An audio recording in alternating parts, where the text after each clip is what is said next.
കാശ്മീർ താഴ്വരയിലൂടെ ഒഴുകുന്ന നദി ചലം. ചലം നദി രൂപീകരിക്കുന്ന ഇന്ത്യയിലെ ഏറ്റവും വലിയ ശുദ്ധജല തടാകം വൂളാർ തടാകം.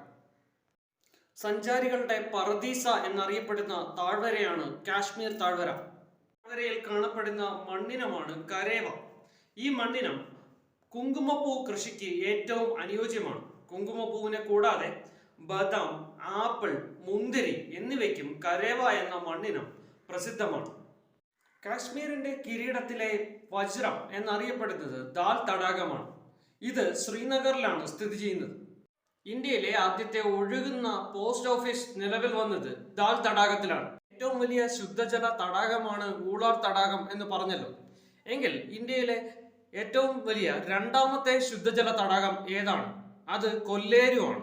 കൊല്ലേരു ആന്ധ്രാപ്രദേശിലാണ്. ഇന്ത്യയിലെ 91 റംസാർ സൈറ്റുകളിൽ ഒരെണ്ണമാണ് വൂളാർ തടാകം. 1971 ഫെബ്രുവരി 2 ഇറാനിലെ റംസാർ എന്ന് പറയുന്ന സ്ഥലത്ത് വെച്ച് ഒരു ഉച്ചകോടി നടന്നു. ഇതായിരുന്നു റംസാർ ഉടമ്പടി. തണ്ണീർത്തടങ്ങളെ സംരക്ഷിക്കുക എന്നുള്ളതായിരുന്നു റംസാർ ഉച്ചകോടിയുടെ ലക്ഷ്യം.